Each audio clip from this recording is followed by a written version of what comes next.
All right, let's begin. We are on Colin's Conversations. I'll let you introduce yourself, let everybody know who you are, kind of what you do, and how you got your start, and we'll go from there.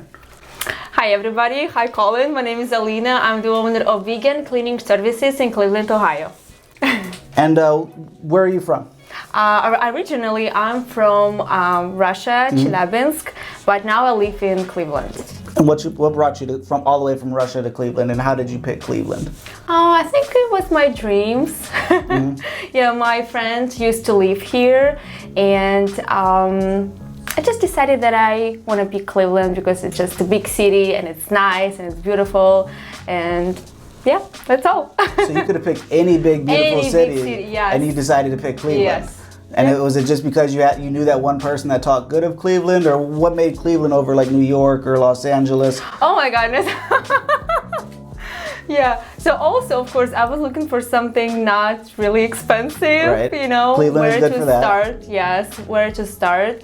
And also I took some classes here, so you know, it's kind of just all mixed together. So yeah. When did you come to America? 4 years ago. 4 years ago? What was the biggest, like, not culture shock maybe, but what was the biggest, like, oh boy, what was the biggest difference to you? Language. Language?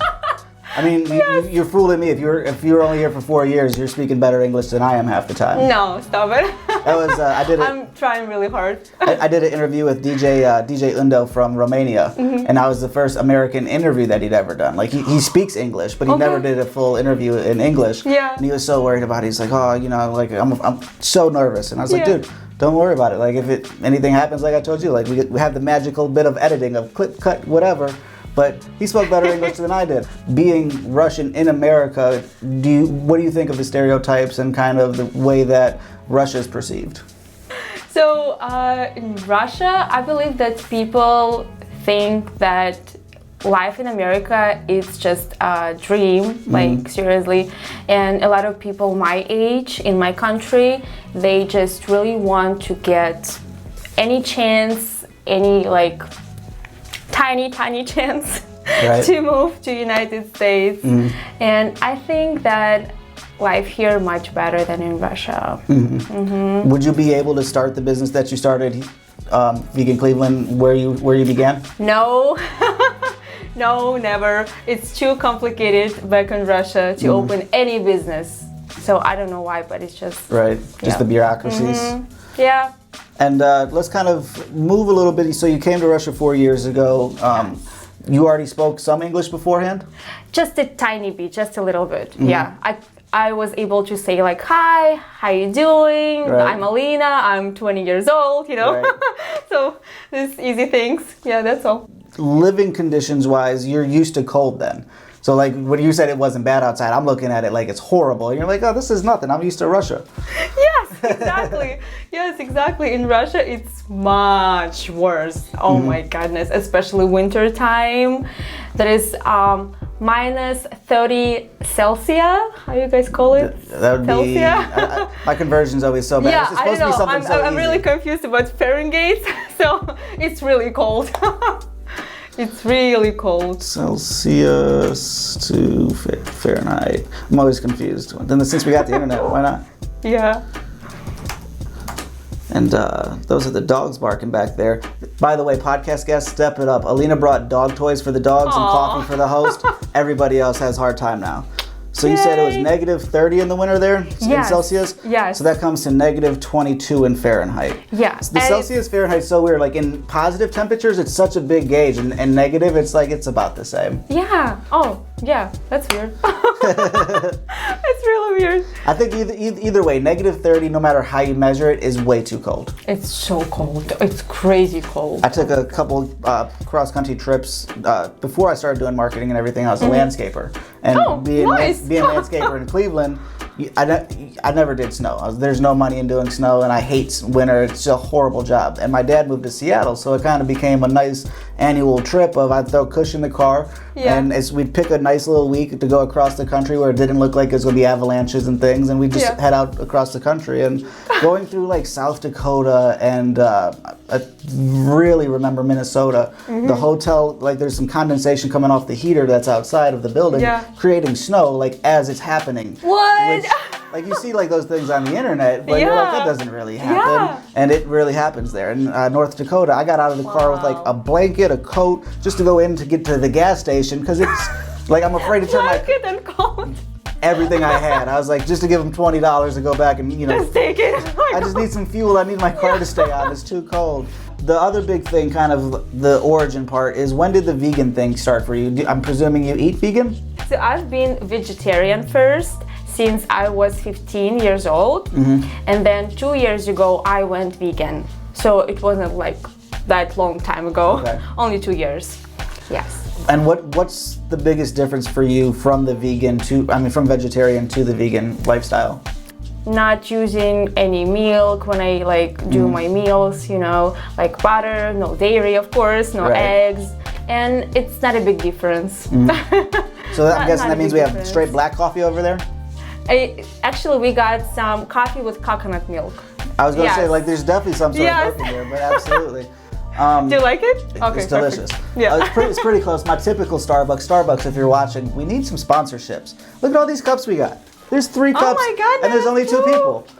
Well, my normal Starbucks order is I go with a caramel macchiato, and I used to make fun of my wife because she'd get these long, crazy orders, but she's just figured out the perfect way to get the things.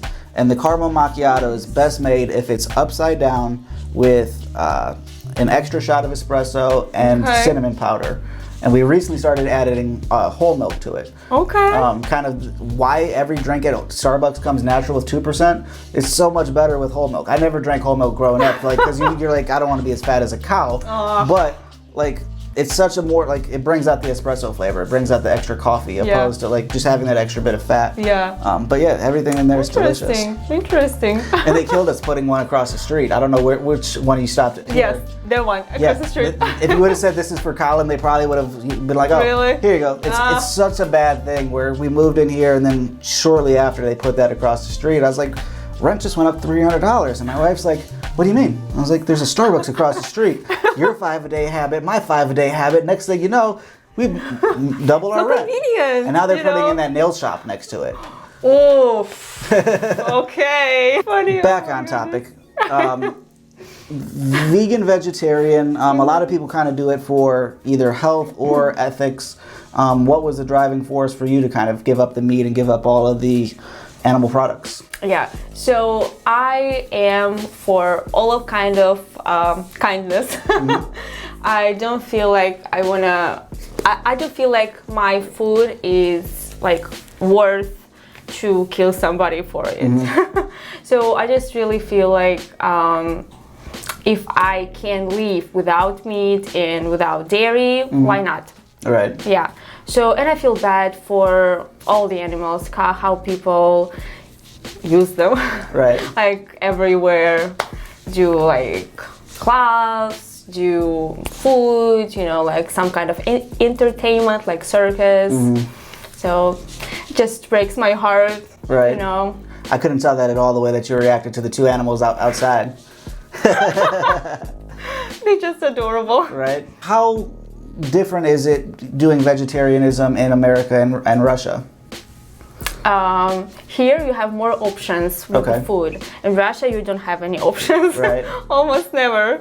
So here, in big markets, you can buy not fake, but I don't even know the name of these sausages. Let's say ethic sausages, or tofu, or some Beyond burgers, so something like that. You can actually buy it here, but not in Russia. Maybe somewhere, but I never heard about that. So. Russian cuisine, I know next to nothing. I'm thinking a goulash or something.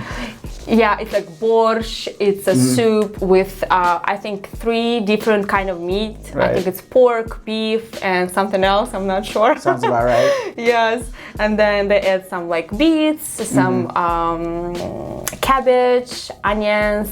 So a lot of food in Russia, culture food, it's a lot of meat, a lot of bread. Sounds delicious. Maybe I should go to Russia, other than the snow. You should, yeah. Right? In the summertime. And so you've been doing veganism for a vegetarianism for a long time, but what made you want to start a vegan business? Was it kind of just building on the hype of the vegan trends, or what made that kind of like, that's what I'm going to do? I was in that kind of transition 2 years ago. I started with my food, like I started stop eating like dairy, and then next thing was I changed like my shampoo, you know, like my soap and all these things. And then the last thing that I changed in my lifestyle was cleaning supplies that I use to clean my place. So I went online. And I just wanted to find some maybe stores where I can find some vegan cleaning products, or maybe I can make my own. And then I realized that we do not have any cleaning services that provide vegan cleaning services. Right. So I was like, interesting, why not? And I checked some of them, some of the cleaning companies. They offer services. They call it green, so it's natural, it's probably like no chemicals, it's safe, but they might be tested on animals, or they contain some animal byproducts in it. So they don't care about this thing. So my company, we do use only natural cleaning products. It's safe, it's vegan, of course.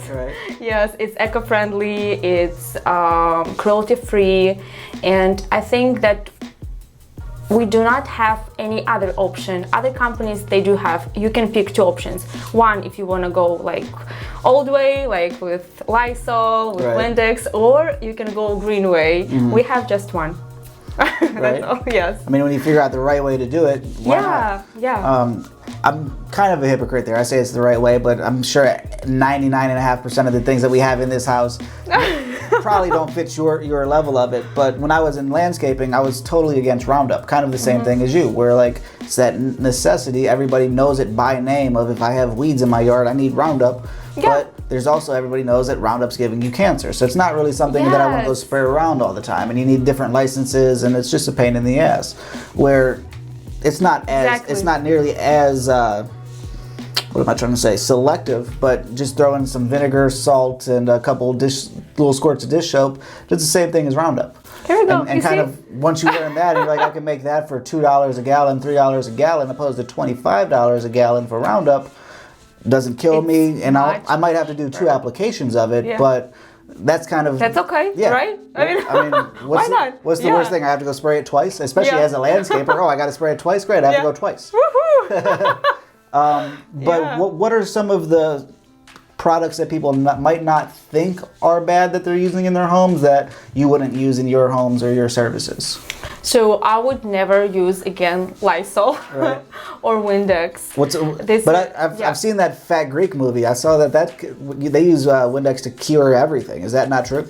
I think it's true. Are you telling me what I saw in the movie is not true? Yes, it's true, Colin. What's so bad about Lysol and Windex? I know that it causes cancer, and it causes some different kind of allergies to the skin, you know, to when you breathe. So I'm not actually like into chemicals, so I cannot tell you how it works, unfortunately, but I just know that it's bad. Yeah, that's better not to use it. And instead, what are you using? Like some sort of vinegar or alcohol mixture or something? Yeah, so the best way to clean almost everything in your house, if you do just, you know, not the wood, but maybe all other surfaces. I'm so sorry. You're good. So you can mix vinegar, water, and maybe just 10 to 15 drops of essential oil, just to make it, you know, like smell like good, nice. Just shake it, like half of vinegar, half of water, shake it very well, and all-purpose ready. And it's really cheap. It's cheap and it's safe, and it works great because of vinegar, you know. So I think it's better than go to the store and buy Lysol for $4, or I have no idea it's how. expensive. Really, I have no idea how much does it cost now. I could be wrong. There could be some of that somewhere in our bathroom, but I don't think we use that. I just looked up Windex. It says that it contains butyl cellulose. You see, I have no idea what is it, but it's something bad. When exposed to the skin, there's been cases where it's caused damage to the nervous system and rashes and things. Yeah. Which isn't very good. But it is non-toxic, so it seems like it's kind of like a case by case. Case by case, maybe, yeah. But it does have ammonia, so don't drink too much of it, kids. That's a joke. Don't drink any of it, kids. Lysol, what are you using to replace Lysol? Is it still the vinegar? Is that doing all the disinfectant that Lysol would? Yep. And also, if you do not want to make any of these homemade cleaners, you can just buy it online from vegan companies that like maybe hundreds. In 2020, it's hundreds or even thousands right now. So the one that I use, it's EcoMe and Sun and Earth. Okay. Works. It works really every great. time. Yes. And then you mentioned essential oils. Is that kind of just based on person to person, whatever you want it to smell like, or is there any? Yes. Is there any certain essential oil that kind of does a better job of cleaning things, or? So just one, I think, essential oil that probably like do actual cleaning. So it's a tea tree. It doesn't smell very good, but it's like herby, but it's still nice. So this one does, and the rest I just added just for the smell, you know. So just my customers, they can pick which one. You stole my next question. Absolutely. Yeah, yes. So if they want like more, feel like more energy, I offer them like citrus, like oranges, you know, eucalyptus. If they want something like more calm, like for relaxing, it's lavender, it's melissa. So it depends how they feel. Kind of give us a rundown that you're cleaning things, obviously, but what all services do you provide? So we do basic cleaning services. It's just regular dusting, mopping, vacuuming, you know, like dishes. Then we do deep cleaning when we clean like inside of all cabinets, in the kitchen, in the bathroom, like in the bedrooms, everywhere.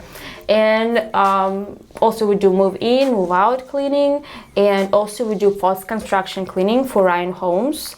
And maybe we'll take some extra work as well in the future, but this is what we're doing right now. And are most of your customers, is it a per time thing, or are they like a weekly, monthly schedule? What's the like recurring basis for most of your people? Yeah, I think it's monthly usually, but the funny thing is, so when my customers started to work with me, they always like ask me, I want to do, just for example, weekly cleaning. Okay, great, nice. And then in a month, they tell me that, oh, you know, Alina, it's so clean, so maybe we can go like bi-monthly, you know. And really, like maybe 5 or 6 of my customers do this thing, and I was like, okay, great. I mean, I'm happy that it's clean, but it's just, you know, funny thing. You're just doing too good of a job. Yeah. A thing that I've been trying to have a couple articles, seeing if it'll catch on. What I like to do around the house as far as cleaning wise is I call it the 5-minute rule. Every room that you have in your house, spend 5 minutes a day in it. If you start your timer and then take this room. So I come in here, clean up the things, clean down the table, wipe down the board, clean off the thing. Timer goes off. Everything else, leave it be. Go to the bedroom. Spend 5 minutes. Go to the bathroom. Spend 5 minutes. Kitchen, 5 minutes. As long as you could keep that on like a daily rotation, because everybody has 5 minutes that you could spare. You know, like even if you're just on 5 minutes in a day, even if you're on TikTok or whatever you're doing, like just go through the room and pick up some clothes, or you know, get a vacuum out or whatever you have to do. But if you could just spend 5 minutes a day on each room, your house, like you're saying, you get to that point, you know, 6-7 days in, you're like, what do I want to do in this room? And then it kind of becomes it becomes fun, where you're like, well, it's clean, it's organized. Like, what? How can I better use this room? Absolutely. It hasn't caught on. People haven't been reading the article for whatever reason, but that's okay. It works for me. You know? Yeah. I'll try it at my house. Because it's kind of just taking a chunk out of it. Or you could even expand it to, spend 5 minutes a day cleaning out your car or, fixing something. Whatever you want to do, even if it's not cleaning, just spend 5 minutes a day, every day, consistently. And the way that things kind of compound on themselves, you're like, oh, everything's clean, everything's good. I ended up fixing the light socket or whatever. Because you had 3 extra minutes. You're like, what else can I do? You mentioned when you talk about your company. How many people work for you? Oh, so for right now I have just one lady who's working with me, but also I'm training 2 more. Nice. So it's gonna be like 4 of us. Yeah. Are you excited? Does that excite you by having more? See, to me that was always the worst thing. That's kind of why I ended up getting out of landscaping was I could never find reliable help.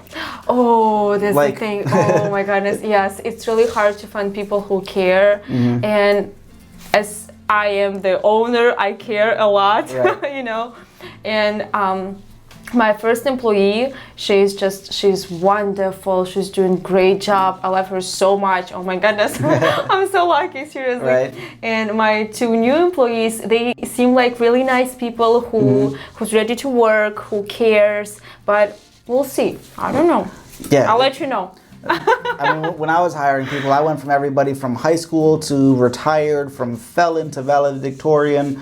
And the problem a lot of business owners have, like you said, you're the business owner, you care about your business night and day, all day, every day, because it's you, it's your name on it. But to then expect somebody to care just as much as you when they're not making what you are or having the same responsibilities is kind of just, it's unheard of, and so many business owners kind of spend all their time just worrying like, why don't they care as much as I do? Because they don't own the thing, but true. To be able to empower everybody and say, you're doing a great job, let me teach you, landscaping wise, the problem was anybody that was halfway decent, they'd work for a month or 2 and realize, I just need to get a truck and a lawnmower and a couple pieces of equipment and I could go do this. Yeah. Which I was fine with. If that's what you want to do, I'll train you, and then that way when I have too much work, you can take it, but finding people that, like, you're a babysitter as an employer, and you really shouldn't be when you're giving somebody a paycheck. Hiring and firing. You haven't had to fire anybody yet then? No. Are you dreading that day? Actually, it was almost firing, almost.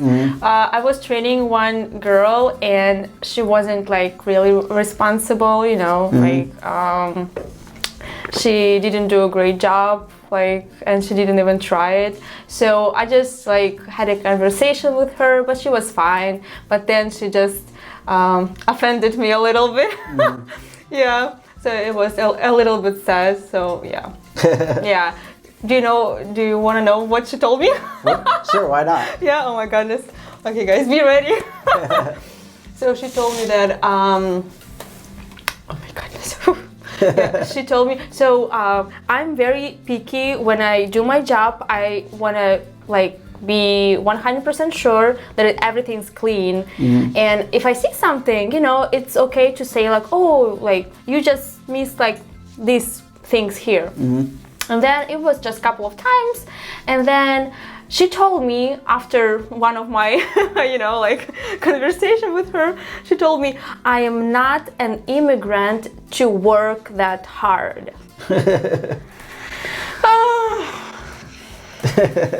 I was like, it was so rude. It was so rude. And then, we ended up, totally. So it was probably not a good thing to call your immigrant boss or say anything about immigrants to your boss who is an immigrant.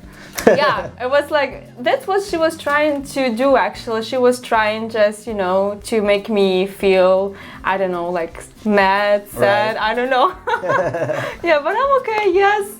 I came from another country and I'm proud of my accent, yes.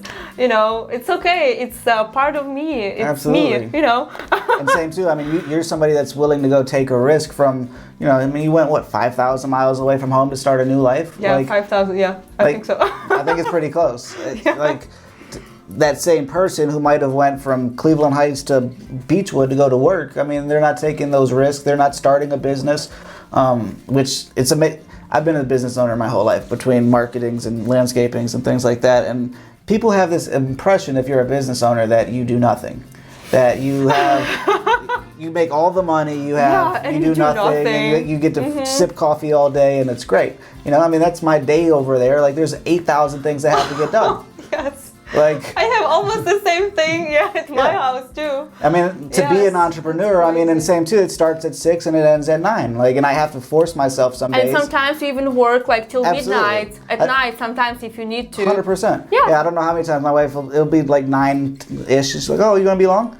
No, I don't think so. And then you come in here and you start working, and next thing you know, you get in that zone, and then like, oh, well, I got half my projects done, but it's 2 o'clock in the morning. Okay, time to sleep. Exactly.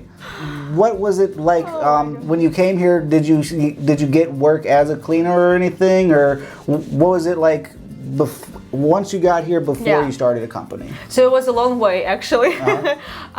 First place, I came to Massachusetts, actually, and then I just went to Cleveland. Yeah, so it was my little stop for 3 months. Right. Yeah, so there I worked as a housekeeper in a hotel. That seems like the worst job ever. Yes. Okay. Yeah, but my manager, he was so nice. What was his name? Donald. He was so kind and so nice. He helped us with everything, you know. It was a nice experience. So you worked at the hotel doing the maids and everything, and then you just had enough money and you were ready to move on to Cleveland from there, or what took you there from there? It was my second job. I had my first job. I was a cashier at some pizza place. I'm not even sure what's the name. Papa Jonas or Papa John's? Papa John's? Papa John's, probably, yeah. Gotcha. Yes. Yeah. So, yeah, I saved some money, and then I moved to Cleveland because my friend was here, and he told me, like, hey, if you want to stay in America, you can just stay with me for, you know, like for a couple of days or, I don't know, weeks till you find some place. And I was like, okay, I mean, why not? Sure. You know. Yeah. So actually I found a place to live here really quick for 1 day. Nice. 1 day. Are you mostly residential, mostly commercial? I know you said that you're working for Ryan Homes. How is your clientele broken up? We do residential cleaning services, and we do not have anything commercial right now, but we open for it. Yeah, for some kind of offices or stores. And for Ryan Homes, we do residential cleaning services as well. So they just build what they build, you know, when they're done with construction. Get all the dust and everything down. Yes, so it's pretty much residential too. Sure. Yeah. Do you think that you went to that part of the market just because those people were easier to get as customers, or what makes you go towards homes opposed to offices? I think that I like to work with people. When you do offices, you just, I don't know, like talk maybe once, twice with the person who hired you. And when you work in residential cleaning, you actually meet people and you meet wonderful people all the time. Seriously, I just texted you that all of my customers are so wonderful. Right. All of them. All of them. So I don't know. It's just a miracle. It's really, I'm so happy. Yeah. I would pretty much agree with you from the landscaping side, because I see a lot of similarities between the cleaning and the landscaping. I clean up outside, you clean up inside. Yes. And I always like the residential for the same exact reason.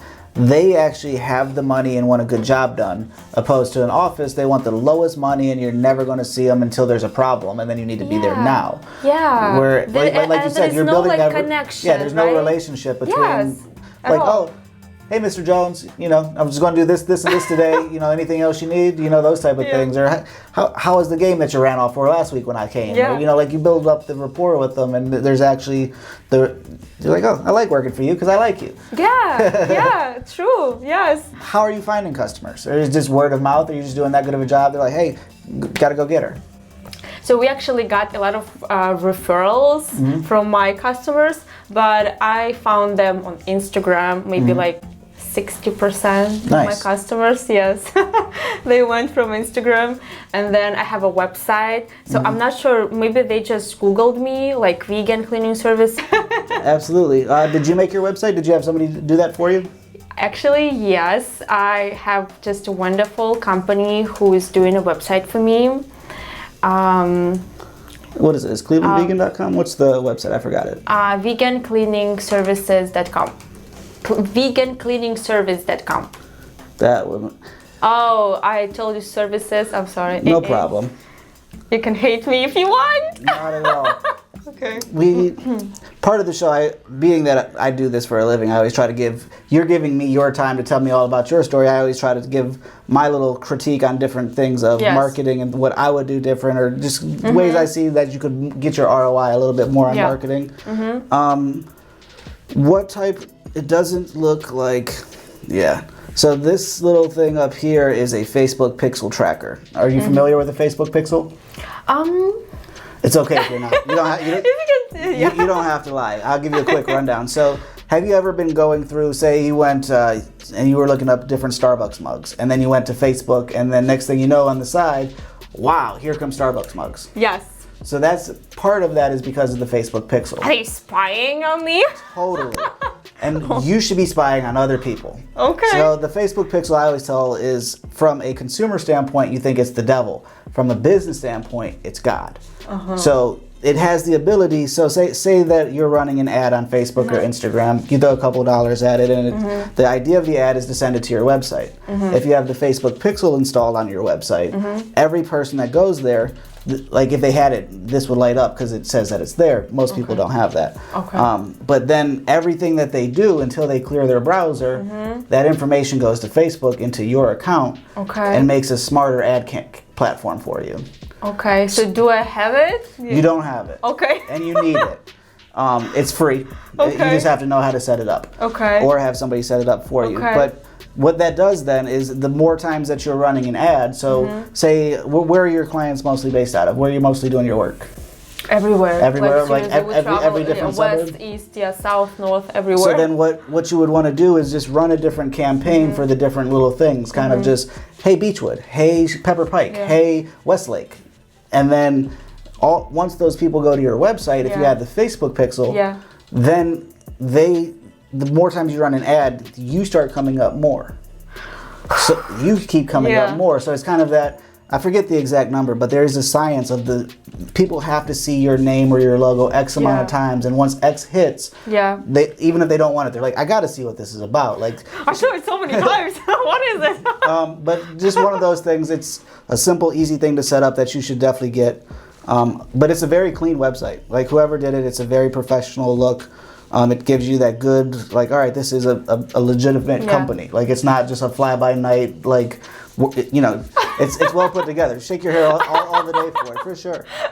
Like normally, like this is my normal opportunity to trash on them and be like, oh, Colin can help web services, would kill it. They did a good job, except for having those back-end things of finding out, you know, your Facebook pixel, or I don't know what type of access you have to the analytics, but analytics on your social media and on your website are huge. Like that's where, for me, that's where for myself and clients, you're like, all right, well, for some reason, this suburb is really responding well to you, or you're getting a lot more business here. So let's push more things here. But you don't know that until you kind of see where that traffic's going. So it's just kind of, you're building a funnel where like right now you got holes all over the place, and you're running trying to patch it with some vegan tape real quick. Like, oh shit, we got to make it work. We're having those couple of things in place would really funnel them in, and next thing you know, you're getting more business, which is obviously what you want. That's one thing I was curious about. Are people normally home when you're doing these services? Are they normally out, or is it kind of vary just base to base? They trying to be somewhere. I mean, I don't care. Right. And if it's like first time cleaning, I want customers be home when I do like first, second time. Totally. Because if I have any questions, if any problems, you know, I want them be home. And you also kind of want to build that rapport from the gate of like, you know, like I'm here, I want to make sure everything's taken care of. Yeah, but then like it's right. It's up to them. If they want to be home, they home. If not, then you know. For a while, I was doing one of the like best side jobs I ever picked up was wag dog walking. You would love it, by the way. You go and you just like they have the little lockbox. You go into people's house, you let the dog out, you take them for a walk or take them to play. It's great. The company was awful. Like the way that they like they would let people cancel like while you were like pulling into their driveway. And you're like, I need to make my money. Like, I drove all the way here. Did they give you some? It was a pain in the ass, and like I ended up like just leaving the program. But it's a great idea because it's a great idea, yeah. But and same too, like kind of like what you're doing. You could set it up. They could have like a weekly walk or whatever. But I did it because I love dogs, obviously. But then figuring anybody that could afford dog walking services could also afford landscaping services, and I'd already be able to be familiar with the yard. Why don't you come and have me do the dog plus the grass? Yeah. Never really worked out as well as it should have, but like in theory, it should have worked great. I don't know where I was going with that, but that's all right. Back to your social media review. Going through the website, still insured and bonded, which I'm sure a lot of people are worried about. Yeah, and I always got my list of everything, my license and my insurance. I always carry it with me. So when I go to the house to my first time cleaning walkthrough, I show them everything, and if they want it, they can keep it. Right. So that's good. Is it a lot of licensing involved? You just need a general business license? Yes, that's all. Gotcha. And then you're just a general liability policy? Yeah, and also I have like car insurance. I mean, business car insurance. Right. So everything, workers' compensation, just in case. Right, just in case somebody trips over a mop. Yes. Oh. The only other thing that comes to mind for what you're doing that seems like the entrepreneurial headache would be, what are you doing for like background checks and things for your workers? I'm sure a lot of people are kind of worried about like, hey, like who are you letting into my house with you? Yes, actually there is a website where you can check a background. Right. Yeah, I don't remember the name. There's so many of them. Right? Yeah, so many of them. So I usually check like up in government website. So that's all. Yeah. I don't know like different ways to check background if you do have some ways. I would just refer you. I never really worried about it. I would kind of just use my intuition of like, I mean, I was hiring criminals. I knew they were criminals, but like as long as I knew you were a criminal, like you did your time. I'm like, whatever, let's go work hard. Yeah, but when you work inside the house, it's a big difference. It's a big difference, and there is a lot of personal things that you see, like when you clean the house, you see how the family lives and what they're doing, how they do, everything. So even though it doesn't seem like it's a big deal to hire a cleaning services, it totally is. It is, because you let us in your house, into the deepest crevices of your secrets and everything else. True. You're supposed to be dusting where I keep my dead bodies. Like, can't let you in there. Yeah. So I do have one bad thing to show on your website. Okay, I'm ready. Your Instagram link is broken. Because you recently switched from Vegan Cleveland's cleaning service to veg_CLE. Yeah, I just made it like short, That's great. But that's why it's so important for branding from the beginning of when you're doing things, is because once you change that, all of the backlinks that once linked to that original name are dead and broken. Shoot. But as long as if whoever does your website, or if you have access to it, that's just going down to your footer and just copying the new thing in there. You. I saw this one when it first popped up. But I hate vacuuming. Vacuuming is one of the worst. When you go back out there, you see we finally just said we're not vacuuming in this house anymore. And like vacuums are so fucking expensive. Like I don't know what type you guys are using, but even like anything that says that it'll do anything with dog hair is at least $200. At least, $200 minimum. So I was looking at it and I was hemming and hawing, and I was like, I'm really broke, but I really don't want to spend that much money and still have to vacuum. So we finally met. A while ago, I got the Aldi version of a Roomba, which I have the worst cleaning story ever. I'll get to that after here. But and I was standing in Target after our vacuum, it just wasn't working well. We broke it a few times and fixing different pieces, parts. I was like, let's just get something different. And I was like, for $200, I still got to use it, but for $300, it'll do it by itself. Yeah. And DJ Roomba's great. Every once in a while, like you see like a phone cord going down the hallway or a light getting pulled over. But I love DJ Roomba. But the Aldi one. So it sounds like a great idea, right? A vacuum that will go around while you're not there, and it'll just go do its thing. It's great. Well, we had got Parker not too long beforehand, and Parker was in his cage. Because at the time he was still caged. We didn't trust him. He likes to tear things up when he wants his attention. But Parker decided he was going to take a shit on the outside of his cage. How he did that, I don't know. But he's smart enough that he wasn't going to poop in his own cage. So like it was, like the graded thing, and he kind of just did his thing. Well, I came home, and as soon as you already know, as soon as I opened the back door, it hits you, and you're like, what happened in my house? And so the Roomba found his pile of poo, and with those wheels and those bristles, ran it all the way through everything. And I cleaned it out the best that I could, just almost puking over the sink of just like getting the Brussels and everything. Took it back to Aldi. That's crazy.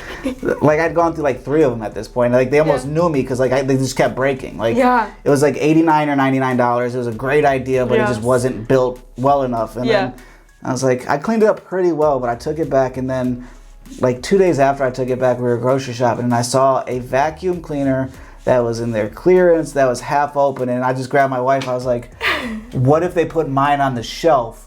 And it was like right before Christmas time. I was like, in my head, I was like, what if somebody gets a shit vacuum for Christmas? And it's my fault because, they're like, oh, it's a good deal, let's get it, But, and then they turn it on and then it's, surprise! It was so bad. It took so long to get that basement clean, but that's okay. Facebook, wrap up your social media thing. Facebook. I'm trying to do something with the Facebook, but I'm not actually there. So Facebook is the hardest platform to crack. If you're not paying to play, you're not doing anything on Facebook. With that said, though, the Colin's Conversations page, what are we up to? Less than a month ago, this page was at about the same as you. It was at 65 followers. And if only I could make it work, just to prove my point. And it's at 1,000. So in a month, it's gone up 1,000 followers. In a month? Off of $30 to $50 of Facebook ads. How? Colin can help. That's what I've been telling you, these things. Oh my goodness. So what I did there to get that big growth, you cannot do that growth for the same price that I did. The reason being is I have a global product being a podcast. Yeah. But you do the same exact thing that I just told you. And a lot of people screw this up of, a lot of big companies are like, hey, what's your daily budget for ads? Yeah. It's a common question. Whether it's 5, 10, 20, 100. Yes. Whatever your budget is. I run very small $3 to $5 ads. I don't think I've ever put up an ad with more than a $20 budget for myself. Okay. Reason being is why put up one thing at $100 when I could put up 20 things at $5? And like I said, kind of cater it when I was doing landscaping. If I had a lot of houses in Cleveland Heights, I'm targeting Cleveland Heights heavy, but I also want to get all the houses from Richmond Heights where I started on the way. So then I target the different areas. The same way that you would. And going with video, you're going to have to love to get on video, but look dead in the camera and say, hey Westlake, cut. Hey Cleveland, cut. Hey Euclid. And once you have those individual things, the same message after that, take that there. And because think about it, you're scrolling through your feed. Where do you live? Parma. Do you live in Parma? As soon as you hear that, exactly, as soon as you hear an ad that comes onto your screen that says, do you live in Parma? Wait a minute, I live in Parma. Yes, I live in Parma. Then you have their attention. Just that instant, or same, you could do it, is your name Alina? You could target everybody whose name is Alina in whatever radius. So it's semi-creepy, but at the same time it works. Where instead, like I said, instead of running $100 of ads, if every day you run, hey Parma, the next day you run, hey here, then you also can kind of see where the buzz is and go heavier if you're getting that. But with Facebook, the way that I did that is they have different types of ads. So what I was talking about there is a conversion ad. Conversion is big. A lot of people screw up and go straight to conversion. Where if you could also run a traffic or an engagement. See? Crazy. That's just the top level of this shit. But the engagement is if you want people to watch your videos, if you want people to like your page. That you set up an ad just like you had there with that one thing. How did you set up your? Once you're on Facebook, you go right here. I can't go into this just because I have other client stuff, but then you go right here to manage ads. And then you just set up an account. You can tie a credit card to it, and then either you do it yourself or you have somebody that's more familiar with it. How I like to do things is I set things up and kind of get things rolling, but also kind of I'm all about, I leave so much fucking money on the table of trying to teach people how to do it themselves, where I want to get it set up, make sure the ball is rolling in the right direction for you, but also keep teaching you, kind of like I was just doing there, like these are the 3 levels, this is the different ways, this is why you should do the different ways, so then that way you're kind of understanding, and then you don't need me all the time. I get bored with projects. I want to be able to set everybody up and give you the tools that you could do it yourself, or I still help, but you know what I mean, like, within a week, you could understand how that works.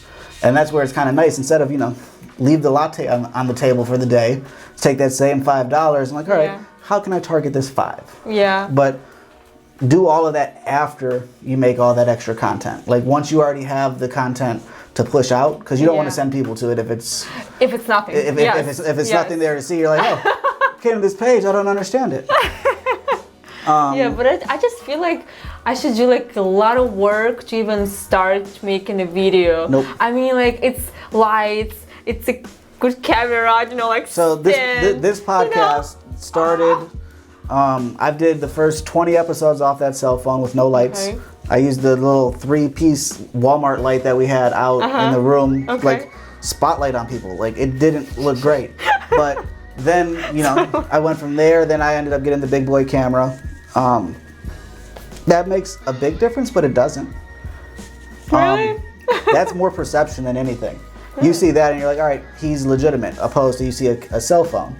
But often, I was using the same, I was recording with both and still using that one. But the difference there is the microphones plug into that easier than they do there.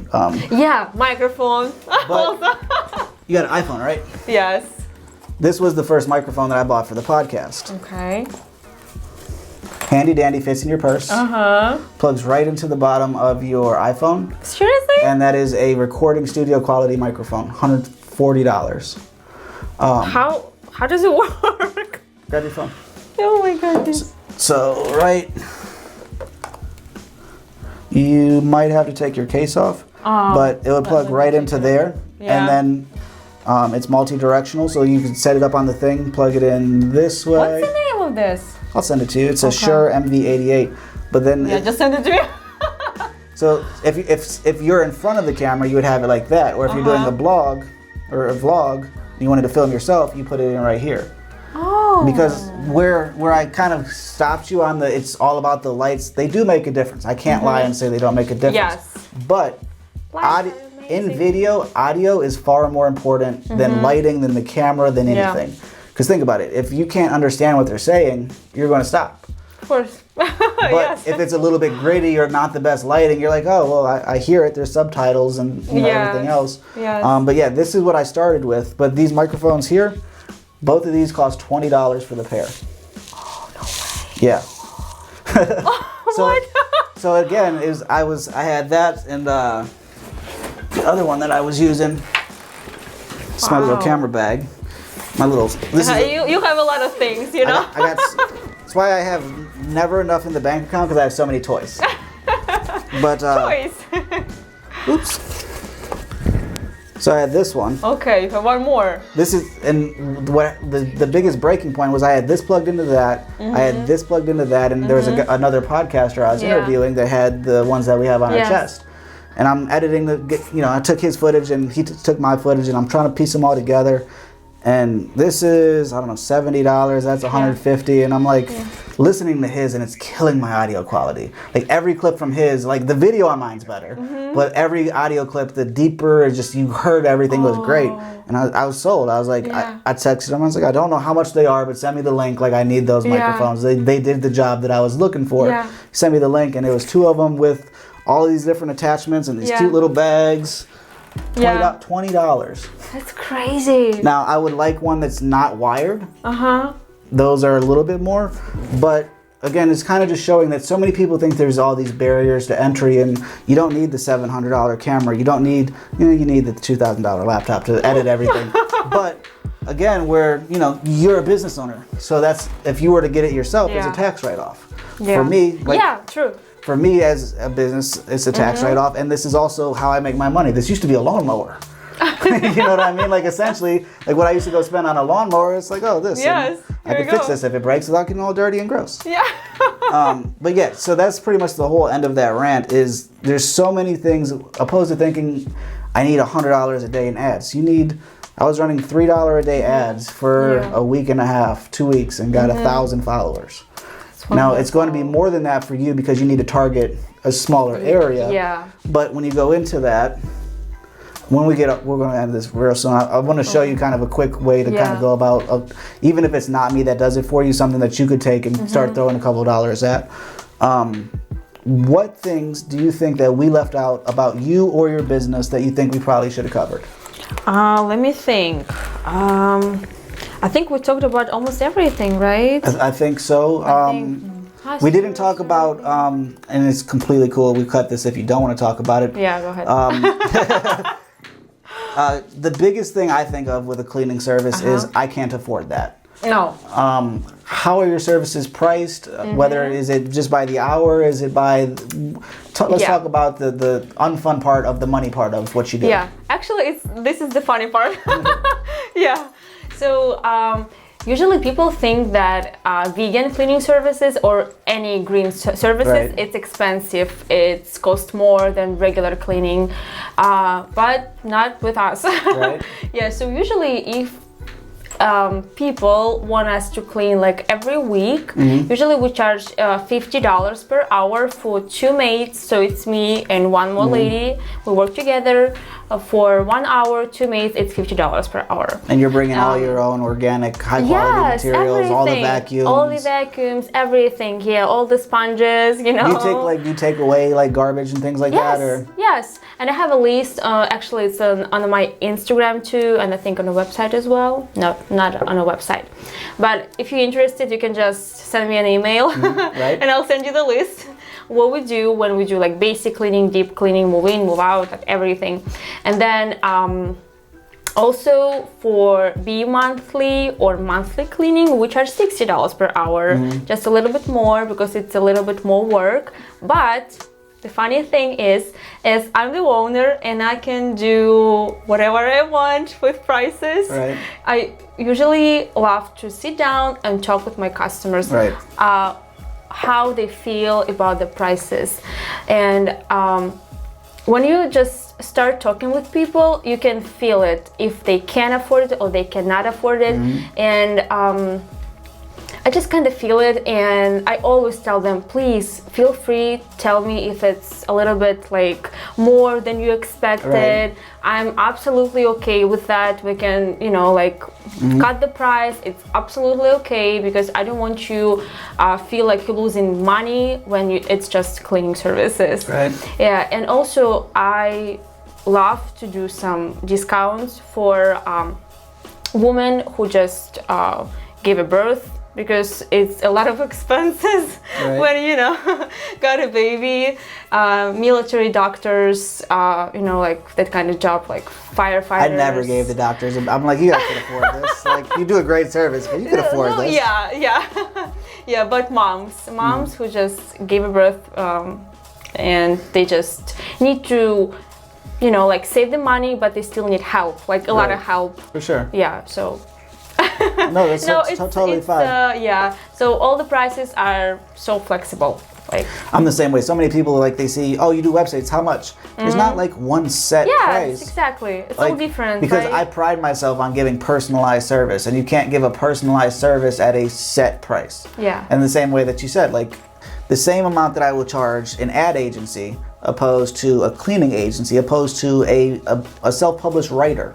Like, the GES, everything on GES under there is so underpaid. G. Edward Smith gets a hell of a deal, but he's a military veteran that is confined to his house because of the PTSD that he suffered there, and then all he wants to do is write, and he gives me creative control over the blog, the images, the ads. Like, we have our budgets and everything, but he knows that he writes, that's what he does. Yeah. I market and make content, that's what I do, and you put the right people in place. Yeah. And then I feel better working for him for less money because he's not calling me to be like, can you do this? Can you do that? Can you do this? Yeah. If he calls me, it's like, hey, if you have time, can you get to this and this? Absolutely. Like, I'm going to push the other guy out of the way that's barking down my neck You know, like I like working for you. I like what you do. I want to help you. Totally understand that. Yes.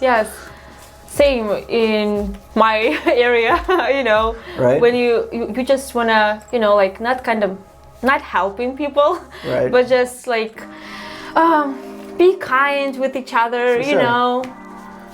Let's get a couple quick little bites out of here. What are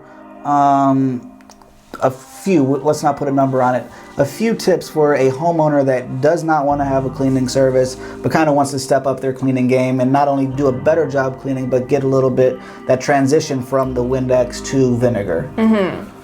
So the first thing I would recommend to finish up your Windex. Right. Yeah, so finish up your Windex and then just try to buy this vinegar if you do not have it at home. You can even buy some essential oils if you don't have anything at home as well. And then just mix it up just one time, one bottle, try it, and I'm sure you will love it because first thing, it smells really good. Right. Second thing, it saves you a lot of money, like crazy a lot of money. Vinegar, it costs $2 like per gallon. You're just like using, I should have asked that earlier, you're just using regular like 4 or 5% vinegar, right? The same stuff you would get from the store, right? Yeah, like white vinegar.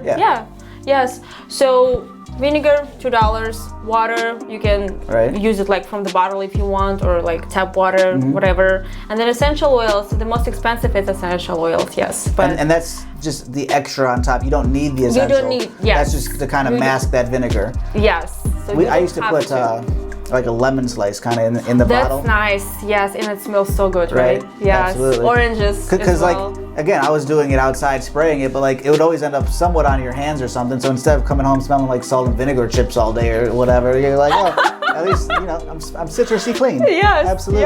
Yes.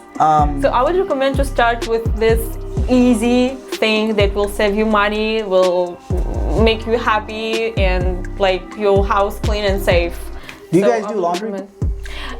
We do not. Yeah, but we can just, you know, like put everything in a laundry room. Right. We change in bed sheets, so making beds, but we do not do laundry. What about you personally? What are you using? I'm sure you're anti-Tide or like the big detergents. Are you just using like a borax, or what would you use for clothes for somebody? Yeah, sure. So for myself, I use Dr. Bronner's. Okay. Yeah. Do you heard I know about the name of it, yeah. Yes. So I usually use it for almost everything. For my laundry, I use it as a like soap to wash, like, you know, my hands. Right. Yeah. Also, you can use it as a body wash for your dishes, for everything. You can clean the floors.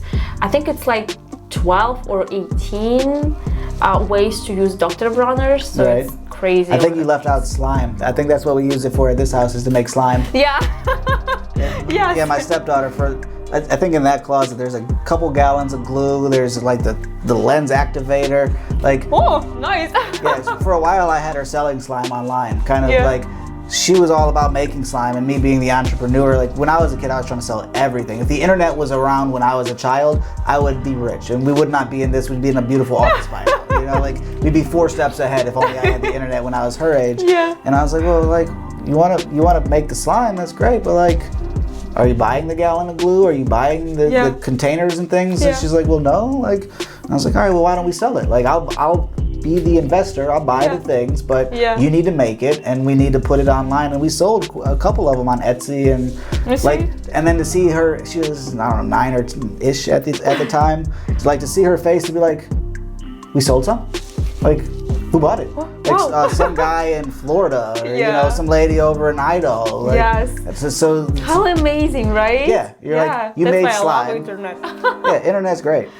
So many people give it a bad rap, especially for kids and things. Where it depends how you use it. Yeah, that's any tool.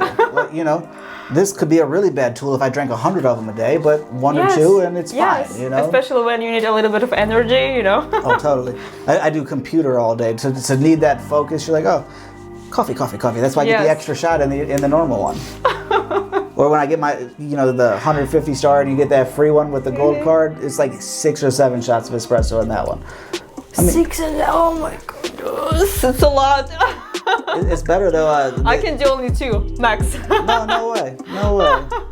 I'll start my day with 3 or 4 of them easily. No. So we covered Facebook, we covered Instagram. On marketing, we talked about vegans. We learned about where you were from. You gave me a lot of information. And I'll seriously. And you'll be able to replay. That'll be how we get all of our views. Secretly, that's the one. Who was that? Somebody was like, "Oh, I need to write this down." I was like, "We're recording it. Like, yeah, you can. This will be on the episode. Just watch your episode and do it then. You know." We gave you all the tips on blogging, all that stuff. We got some cleaning tips. Oh, I was gonna pull this. How bad is this? Okay, let me see. So it's non-toxic, plant-based, power green technology. Okay, let's see in the back. That's in the chins, counter style stone wood glass. Wow, you can use it almost everywhere. Everywhere. I do use it. I even use it on carpet. It works great. Yeah. But being that I don't see that it's vegan, and I don't see that it. Okay, I see it. Never tested on animals. Okay, great. So it was never tested on animals, but there is no sign that it's vegan. So it might be. So there may be some animal product, but it's mostly ethical and it does a great job. Yeah, so and it even smells pretty decently. Yeah, so I just want to tell the difference.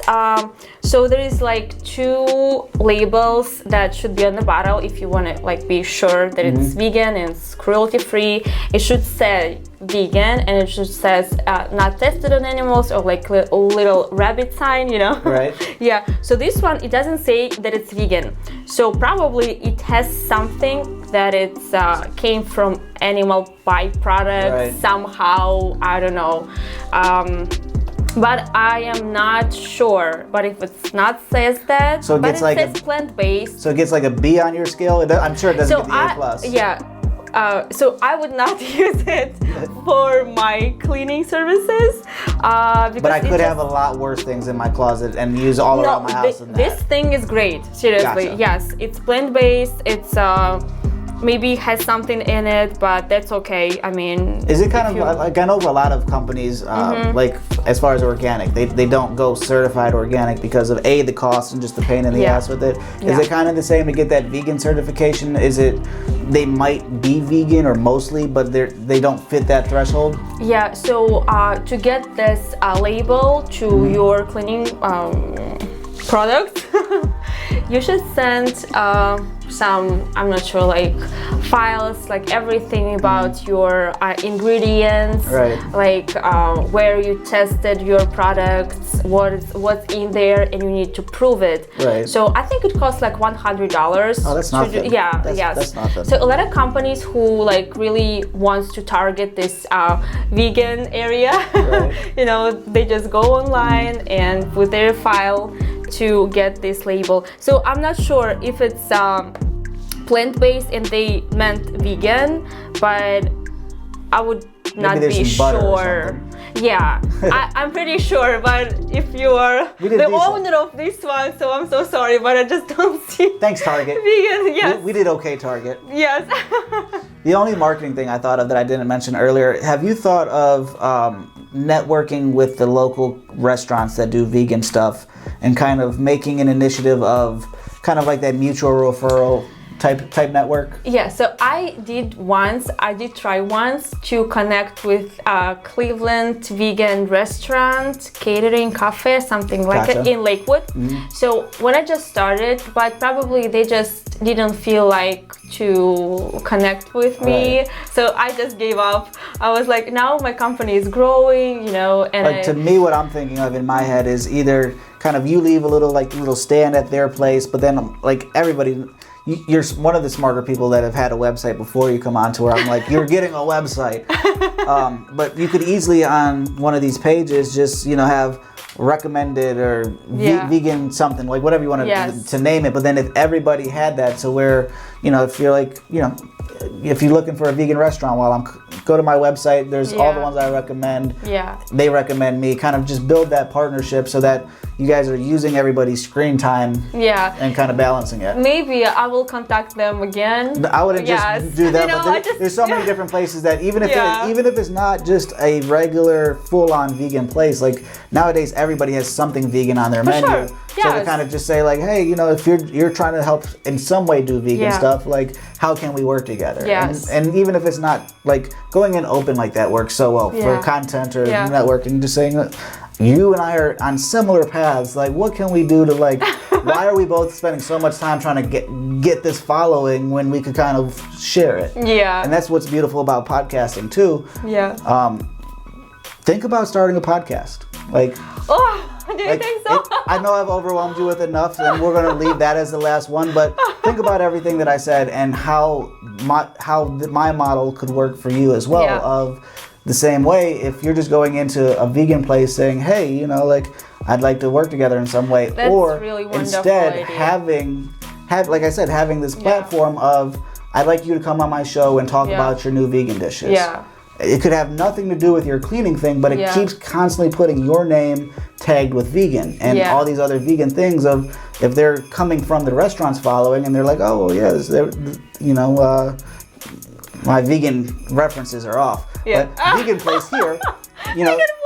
But you know, kind of like if they see you, then they're like that again. That natural intuition is like, oh, you know, they list this website every time. Let's go check it out. And then you have all that content, just like I do here, with those vegan experts, and it just gets you that extra level of credibility, saving you so much legwork. I know, but how did you start? How did you find your, you know, like first person to talk with? First person. I started doing this as a monologue. Okay. Those episodes suck. Stop it. I'm sure it was fine. It was horrible because the idea was just to support my blog, colincanhelp.com. Okay. So like a lot of them were just like me reading a blog article and kind of giving you like that extra stuff that didn't make it into the article, like kind of like going in on like what I was going to say or kind of just that extra input. And I realized it was boring. It was hard to keep doing and everything. Like I didn't want to watch them. Like if I don't want to watch it, how am I going to get other people to watch it? And then I realized in order for me to grow, I needed to get guests. Guests create more content. Guests create more following, and all of the above. It's the snowball effect again. So Instagram is a great way. I run an ad every other week. I switch it from, like I said, I have those three things. So it'll be educator, entrepreneur, and entertainer.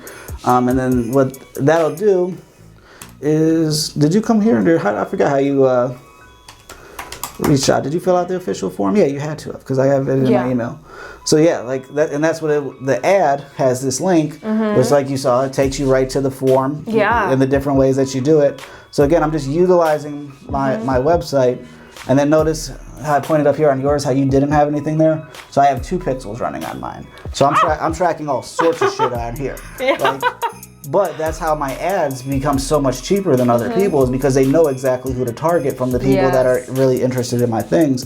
So then you go through there and everything, but by running the ad, it sends them there, which then also gets them to see all the other content. So it's kind of, again, just that snowball, or you get on the phone, or Instagram is the other big one that I'll use, and kind of just, hey, I like what your page is, I like what you're doing, you know, and then just say, hey, fill out this form, I hope we could get a show, you know, and again, that 25 people barrier is also that little bit of like, I want my ego stroked. Like, let me see like who I could get to go say something nice about me. And shame on all of you for not talking to her. Yes. So and then same too. Like my website deals a little bit better with this, but like if you were to click on that little thing there, I get money for that. So that's another one of those little ways of it fits naturally in there. It looks. I thought it's like, you know, like part of a website. And then same too, like I do the work with authors and Amazon affiliates. Is something you might want to look into, honestly. It's I get paid if you click my links for Amazon, and if you buy things, I get money. The same way is if you start doing all these things I'm telling you to, and you start saying, hey, this eucalyptus, you know, essential oil, blah blah blah. You can buy it there. You could buy it there, and then you're getting a percentage off of that without holding any merchandise. So many things. So many things. That's why you can watch this episode That's 1,000 amazing. times. But how I end every episode is I'm going to get up and we're going to set the camera dead on you, and I call it the digital soapbox. Okay. You get up to 1 minute to end the interview however you want. You could be promotional, motivational. Yeah. You can pick your nose if you need Yeah. to. However you want to send the viewers and the listeners off, you get to do it however you want. Hi everybody, I'm Alina from Vegan Cleaning Services in Cleveland, Ohio. Thank you so much, Colin, for having me today. I really enjoyed our conversation and I hope you guys enjoyed too. If you'd like to learn a little bit more about my company, you can just Google me online under vegancleaningservices.com or find me on Instagram. You can just type the same Vegan Cleaning Services. And that's it. Hope you guys have a wonderful day.